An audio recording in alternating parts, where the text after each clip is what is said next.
के बच्चों को, क्लास 5 के बच्चों को मैंने एक चैप्टर था पहले व्याकरण में, चैप्टर था 3 शब्द रचना, जिसको मैंने पढ़ा दिया था। आज से मैं आपको सारे चैप्टर का पुनरावलोकन कराऊंगा। पुनरावलोकन मतलब रिवीजन। अब रिवीजन में तो थोड़ा ध्यान देंगे कि सबसे पहले शब्द के प्रकार, शब्द कितने प्रकार के होते हैं। तो सबसे पहले शब्द के प्रकार देखेंगे, शब्द रचना में शब्द के प्रकार देखेंगे। शब्द रचना, यह रचना तो बहुत सारे माध्यम से शब्द की रचना होती है। शब्दों को, वर्णों को आपस में जोड़ने से शब्द की रचना होती है, यह तो इसका मूल सिद्धांत है। लेकिन वर्ण जब जुड़ेंगे तो शब्द बनेंगे। तो कैसे जुड़ेंगे? कुछ शब्द ऐसे हैं जो हमें स्रोत के माध्यम से मिलते हैं, जिसको हम उत्पत्ति कहते हैं। तो उत्पत्ति के आधार पर भी शब्द के प्रकार हो जाएंगे। दूसरा है, जब हम शब्द का प्रयोग करते हैं तो किस तरह से उसका प्रयोग वाक्य में करते हैं, तो उस आधार पर भी उसके रचना हो जाएंगे। फिर उसके बाद रचना या बनावट के आधार पर भी शब्द के प्रकार हो सकते हैं। तो आज हम आपको बताने जा रहे हैं उत्पत्ति के आधार पर शब्द के भेद कितने होते हैं। तो उत्पत्ति के आधार पर शब्द के 4 भेद होते हैं। सबसे पहला है तत्सम, दूसरा है तद्भव, तीसरा है देशज और चौथा है विदेशज या विदेशी शब्द भी कहते हैं इसको। विदेशी शब्द भी कहते हैं इसको। पहला तत्सम, दूसरा तद्भव, तीसरा देशज, चौथा विदेशी। यह तत्सम शब्द क्या है? जैसा कि कहा जाता है कि संस्कृत भाषा की जननी है। संस्कृत क्या है?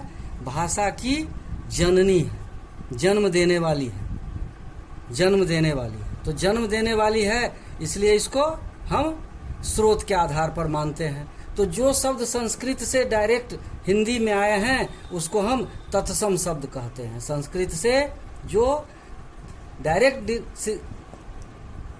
हिंदी में आए हैं, संस्कृत से जो हिंदी में आए हैं, उसको हम तत्सम कहते हैं।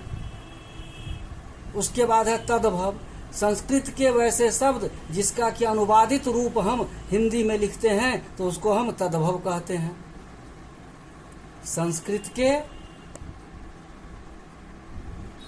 अनुवादित रूप को तद्भव कहते हैं।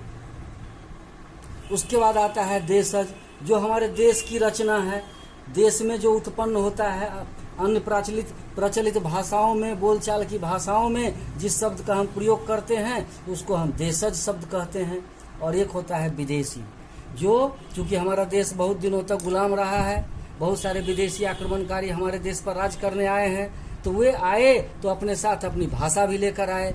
उनकी भाषा में से जो कुछ शब्द हम हिंदी में प्रयोग हूबहू करते चले गए उसको हम विदेशी शब्द कहते हैं। इस तरह से तत्सम, तद्भव, देशज और विदेशज, ये 4 प्रकार के उत्पत्ति के आधार पर शब्द होते हैं। अब आप इसके उदाहरण को किताब से देख करके खुद से देखेंगे।